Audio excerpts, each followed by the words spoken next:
You are listening to Mining Stock Education. Don't sell your core positions, but trim positions on the way up. I put oil stocks in my IRA account. I'm like, this is a no-brainer. The oil to gold ratio just screaming. You got to add more oil to your portfolio here. It's Mining Stock Education. I'm your host, Bill Power, speaking today with David Erfle from Junior Miner Junky with a Y.com. Dave, thanks for coming in on the show again for our monthly check-in. Gold won't stop going up. Silver's past $50, $52 an ounce. It's in backwardation. The spot price is higher than the futures price. What do we make of all this? Yeah, I mean, it's a great day to talk. I mean, it's pretty incredible what's happening with the gold price here. I mean, if you take a big picture view of gold and you look at major psychological thresholds, which is $1,000 an ounce first. I mean, gold bumped up against $1,000 right before the global financial crisis. And then it finally got above it right after the Federal Reserve flooded the market with, saved the banks and flooded the market with liquidity. Gold went from 1,000 to 2,000 in I think it was 1,000 to 2,000 from 2009 until 2020. So it took 10, 11 years to get from 1,000 to 2,000. And then once it got to 2,000, remember, that was a major psychological level. It took 4 years to get through that 2,000 and then get to 3,000. And then once it got to 3,000, it only took a year to get to, and it took from a year to get from 2,000. Sorry, it took a year to get from 2,000 to 3,000. But from 3,000 to 4,000, it's 6 only months or 200 days. 200, yeah. 200 days. So we're starting to see a parabolic move in the gold price, similar to what we saw in the late 70s. But you mentioned the backwardation in silver. That's another story, right? And that's what's causing the gold price now to keep going higher, even though it's due to correct here. I mean, there's so many bullish tailwinds for gold, macroeconomic and geopolitical. I mean, you've got Trump threatening to enforce the Insurrection Act, in Democrat cities where he's trying to control crime. And you've got the French government falling apart in 14 hours after they appointed their fifth prime minister in 2 years.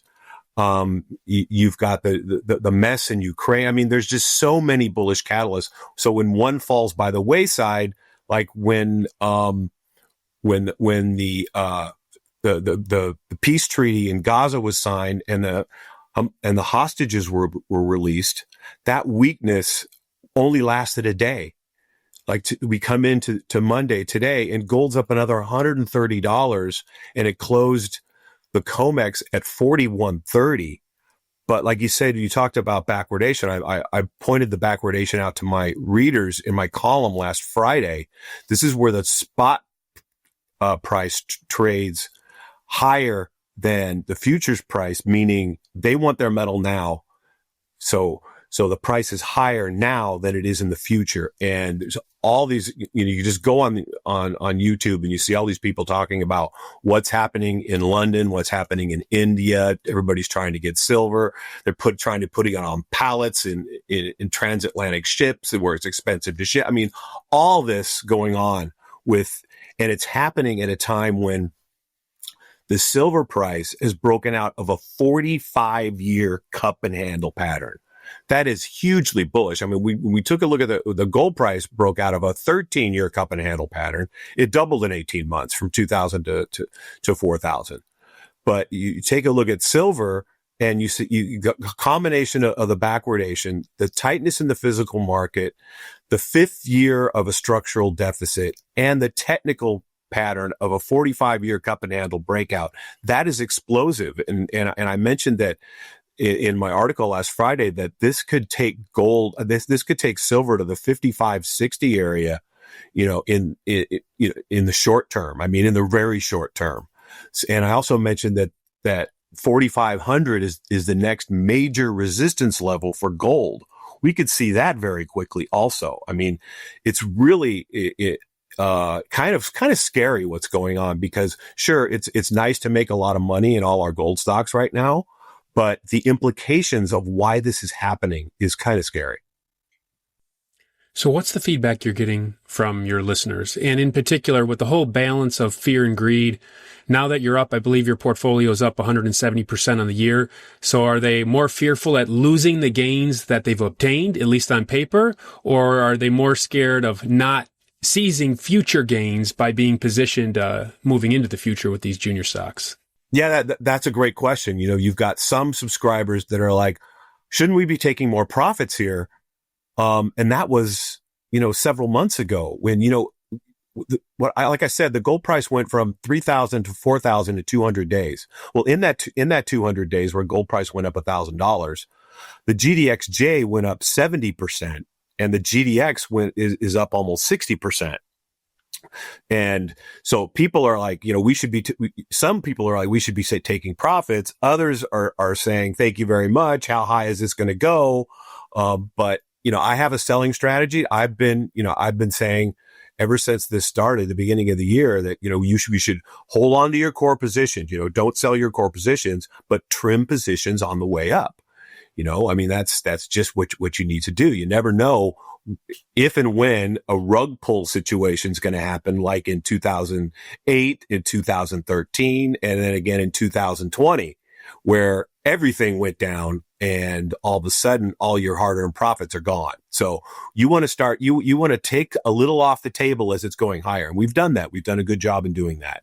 So, but there's more people that are happy right now in the money they've made, by listening to what I've been saying in the newsletter over the past year, than they are fearful about losing what they have.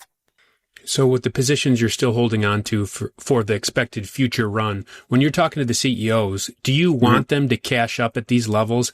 Dave, there's been so much money raised in the last month. Like, my jaw's dropped when I've seen some of these financings. Yeah, it's been incredible. It all depends on where they're at, right? In where they're at in de-risking their project. Some of these companies, their share price has gone up so much. Why not take some money right now? Because you're about to announce a feasibility study. If you're at a late stage and you're about to announce a feasibility study, your initial capex is probably going to be, $500-600 million or whatever it is. It'd be nice to have that equity portion already there. So when it's announced, all you have to do is, get your debt lined up, or your stream, or however you're going to finance the project, and you're set, because it's not going to cost you much here, because your share price has gone up so much. The dilution is not that much. And in a bull market, you've noticed, just about every one of these companies that announce financing, their stock goes up. It's not doesn't go down. Financings, when financings are announced in a bear market, stocks go down. But when they're announced in a bull market, they go up. And do you want to see them raise at a premium? Have you seen any raised at a premium? I even see some at a discount, though. They may go up after the announcement, but they're usually at a discount because, once they get it together, they're getting it together. Once by the time they've announced it, the share price has already gone up 10-15% higher. So sure, it's not at a premium, and it's below market, but who cares? The dilution is rather low. The project is fantastic. They're going to have that, these, like I said, a lot of these companies are doing it. They've already got that equity in place now, before they start to look for the rest of the financing for the project. So it depends on the project. Obviously it depends on share structure, things like that. But, like I said, I mean, the companies that have done it that are in my portfolio, these stocks are already up 3x, 4x for us. So we see that little dilution and we're like, who cares? That's great. They've got the equity portion of their project now. Did you get any info from your network regarding the moving on and the change in leadership at Newmont and Barrick? Did you hear anything on that? No, I did not. What I found out from digging on the internet, it looked more like a coincidence than anything, but it's, people didn't raise that much of a fuss about it because these stocks just keep going up. I mean, we're about to have earnings season start next week. Newmont will be kicking off on the 23rd, and the gold price went up $600 an ounce in Q3, and the oil price went lower. So, half of Newmont's costs is diesel because they have these big, huge open pit mines, right? Some people say that's one of the best trades out there, Dave. The oil to gold ratio. Yeah, the reversion to mean. I put oil stocks in my IRA account. I'm like, this is a no brainer. The oil to gold ratio, just screaming, you got to add more oil to your portfolio here. But I mean, if you take a look at Newmont, Newmont is the only gold miner in the S&P 500. Right. It's already up like 130% this year. And Q1, they announced 1.2 billion in free cash flow. Q2, 1.5 in Q1, 1.7 in Q2. So I wouldn't be surprised if they announced 2 billion in free cash flow in Q3. Is some of that priced into the stock? Probably, but these gold stocks still have a long way to go because they haven't really caught up to the gold price yet, right? I mean, it's kind of similar, like I said, to what happened in the late 70s, right? We had the gold price go from, $100 to $400 in a few years, from 75 to 79. And then the last 6 weeks, it went from 400 to 850 when the Iran hostage crisis happened and Russian tanks rolled into Afghanistan. That's what was the blow off top, right? But the stocks never had time to catch up. So the miners, they continued in a bull market for another year while the gold price was, crashing from that 850 price. So I would, sure, the trees don't grow to the sky. Gold stocks don't grow to the sky. There's going to be a correction. We've been expecting a correction for a while here. I mean, we had 9 consecutive weeks of gains in GDX and GDXJ, 7 consecutive weeks above its upper weekly Bollinger Band. I'd never seen that. I'd never seen them so overbought. But there's all this money in the sidelines waiting to get in, right? Because these generalist investors, they're just starting to get in. We saw the ETF flows coming in Q3. They were huge. But before that, people really didn't care. And, if you take a look at the mining sector as a whole, I mean, the entire market cap of gold stocks is 600 billion. And NVIDIA corrected that much in one day in April. So that's how tiny this sector is. So, there's not a lot of room for all this money to get in. And so whenever there's weakness, it's bought right away. So technical analysis, you've pretty much been able to just throw it out the window the last several weeks. All these analysts, including myself, saying, okay, we're due for a correction. We're probably going to have it, but we're still holding our gold stocks. We're still holding our core positions, but, take some, trim some profits. Absolutely. But keep your core positions because this thing has a long way to go. And especially in the juniors. I mean, if you take a look at the GXJ alone, I mean, the GDXJ just went over 100, right? I mean, its all-time high is 179 that hit in 2011 when gold was trying to break, 1900. It was at 1900 for a couple days. And GDXJ topped out at 179. So it's still got another 80% to go to hit that.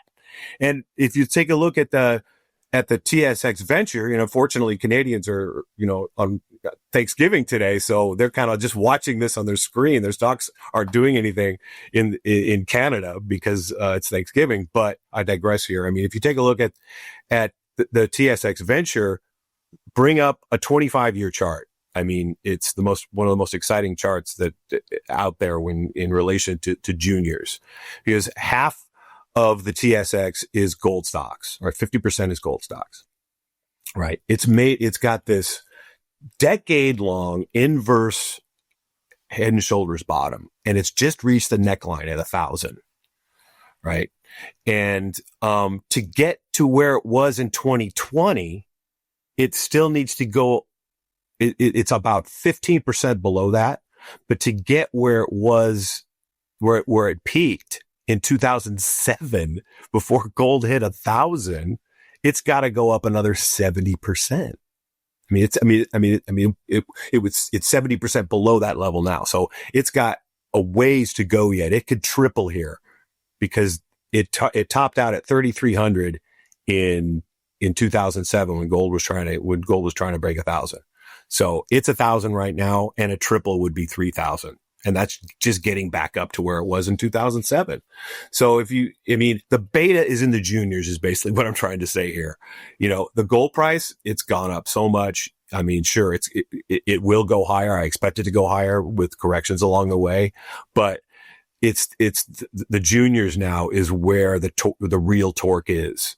Sure, they've gone up quite a bit. And like you said, my portfolio is up so much this year already, but there's a long ways to go to catch up. You just look at these juniors that have all this gold in the ground. The later stage ones are now trading at about $100 an ounce in the ground, which is still pretty freaking cheap considering gold juniors were being taken over by majors at the last peak of the cycle at $1,000 to $1,200 an ounce in the ground. Dave, on that point that you just mentioned, I think it's Charlie Munger who says, tell me the incentives and I'll tell you the outcome. So the executives at that point, their incentive packages, I understand, they would be rewarded themselves if they grew those ounces in the ground, right? So they made some stupid decisions. Very stupid, yeah. It seems from our vantage point, but if you're the employee in that situation and you're incentivized to make that transaction, maybe you would have made it.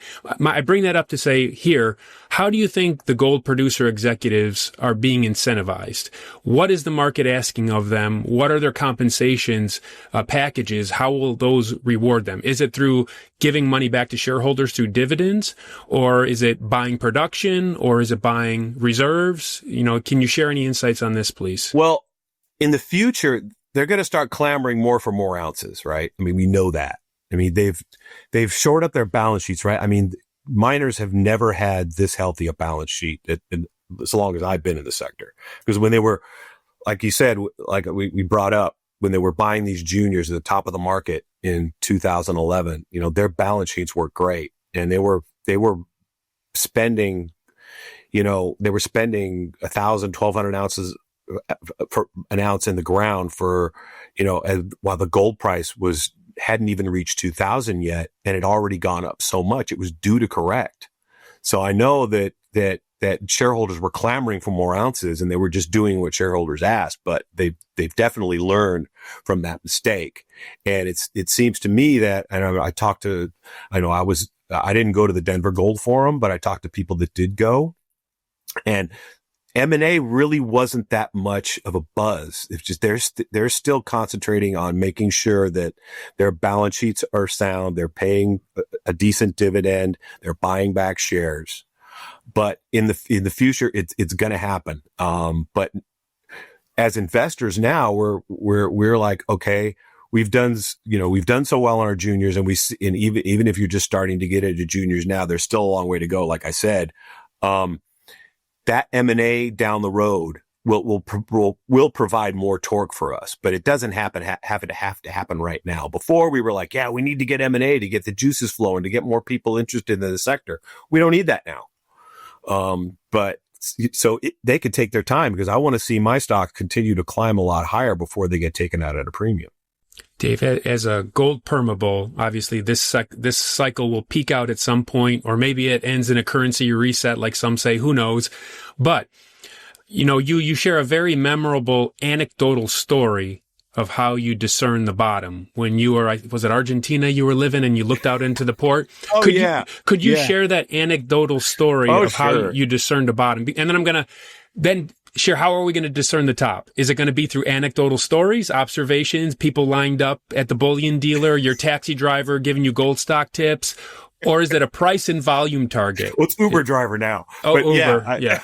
Lyft. But yeah, I was fortunate enough to do really well in the juniors when I first got into the sector, and was able to become financially independent and travel the world a while I was trading my gold stocks.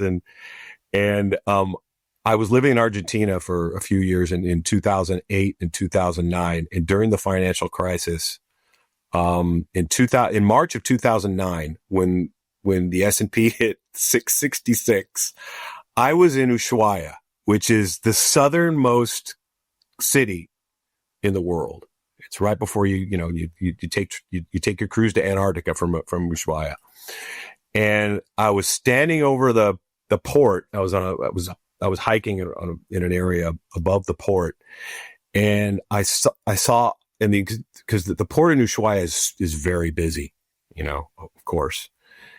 There was not a ship in the harbor. It was incredible. There was just Chinese containers stacked up all along the port and no ships in the harbor. It was eerie. I'm like, if this isn't a bottom, I don't know where one would be. This has got to be a bottom. And it was.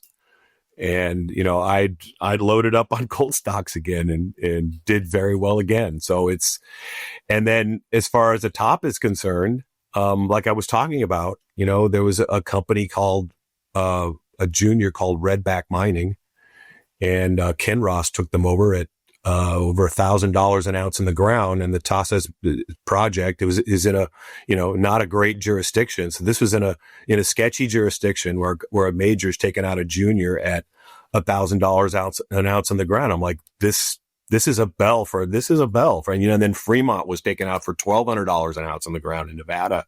So I'm like, this is looking pretty toppy. So, when we start to see things like that, but we're a long way from that. I mean, these things are trading at 100 out. Some of them are I just recommended a stock and purchased a stock in my portfolio to my subscribers. The company's trading for $20 an ounce on the ground. They just cashed up. They got a quarter of cash, and they got a huge land package in one of the best gold mining caps in the world. So the deals are still out there. You got to sharpen your pencils, and really look to find them, but they're still out there, even though the gold price has done what it's done. That's the incredible thing to me, is these juniors are still so cheap. One of my former show sponsors, Trilogy Metals, is now owned 10% by the Department of War. Yeah. And whoever had Trilogy Metals on their bingo card, man. Woo! Yeah, 50 cents to, I don't even know what it's at, a 10 plus bagger. It hit $8. I mean, $8. Okay. It's funny you mentioned that, because I was talking to the management, before Trump was elected. He was running, and you were chatting with Tony or Elaine, or who are you chatting with? I'm to Elaine. Elaine. Okay. Yeah. And, management was buying shares like crazy. They're like, this is a no-brainer. And I'm like, I agree. I was really getting close to buying it. And then the Trump assassination attempt happened. I thought, if they try it again and they're successful, this stock's going nowhere. Okay. It's not. It's a Trump Ambler pass a play. I mean, if Trump gets elected and he wins, this thing is going to soar. But if he doesn't, then it's not going to go anywhere. So I didn't pull the trigger on it. But, like I said, I'm doing well with others. You can't kiss all the girls, and there's always going to be a few that get away. And vaya con Dios, and I hope somebody loaded up at 25 cents when it got down there. Yeah. I'm sure there were a few. I hope they held on if they did. So what do you think of that, with the government coming over and taking ownership of large percentage? It's just like, it's like a complete reversal, right? I mean, first, the Biden administration was like, no, nothing, we don't want anything happening there. We want that to remain pristine. And now it's the government taking, well, it's the second thing the government's taken over, right? They did, they took over the auto industry here in Detroit after the crash way back when. Yeah. No, different I'm industry. talking about gold stocks. I mean, the one in Midas, Idaho. or the one in Idaho. Perpetua. Yeah. Perpetua, the strychnite, right? Because they want the antimony for war, right? So yeah, we'll take a piece of that too. Mm-hmm. So they did that first, and then they've now just taken part of the Ambler and Trilogies just went. I think it was up 250% overnight. Oh yeah, it was crazy when the deal was announced. Yeah. Yeah. Any moves in your portfolio the past month, Dave? Or just any moves within your portfolio? Or you just I mean, I told you that I recommended a stock last week, and purchased. It's funny because you look at the gold price, you look at the GDX, GXGL, like I said, they've gone up so much. Like, why are you recommending a stock now? Because this is something I found that's under the radar, that they just cashed up. It's got a super tight share structure. They've got, like a multi-million ounce deposit in one of the best jurisdictions in the world. And it's trading at $20 an ounce. Sure, there's going to be some downside when there's a correction, but I only bought a partial position. I hope it does go lower so I can complete it at lower prices. So, I've got a little bit more cash to add one more. So I'm talking to management teams. I'm, narrowing it down to which one I'm going to buy. And, that's where the huge beta is right now in these higher risk, earlier stage companies, pre-PEA stage, companies that are about to announce a PEA, or they just put out an MRE that's really sexy, and they're going into a PEA, and it's still kind of below the radar. There's still a few out there that are like that. Like I said, they're just kind of hard to find. And then beyond precious metals, you like copper? Do you like nickel or PGMs? Also, no, I'm just focusing on copper, silver, and gold right now. I'm doing really well with those. So, and oil, you said too, though, right? The fourth commodity. But not in my junior portfolio, in my retirement account, which I also share with my subscribers. Yeah, I do have oil. Oil's a no-brainer here to me. All right, let's conclude with the Junior Miner Junky sentiment indicator. Have your subscriptions been trending up? How has the last month affected your business? Yes.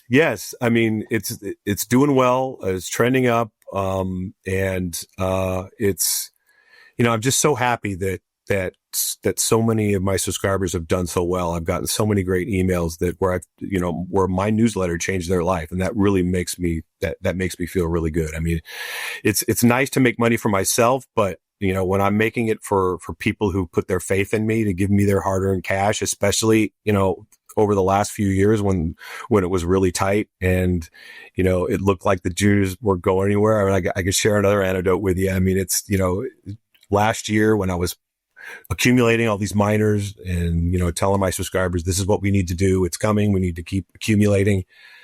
And by the end of the year, the gold stocks were only up 13%, while the gold price was up 27%. I got so many nasty comments on my interviews. What are you doing? You're crazy. Why are you investing in juniors? Nobody cares about juniors. Nobody cares about gold stocks. Why don't you if you want to buy gold, just buy gold? And now it's the other way around, right?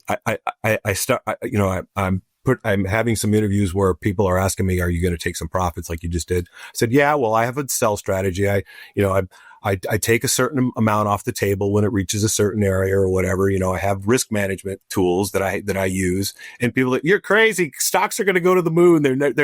These stocks are going to keep going higher and they're never going to go lower, and you should never take profits. So, you can't win with some of these people, but like I said, I digress. It's really nice that I've made so many people so much money. That makes me feel really, really good.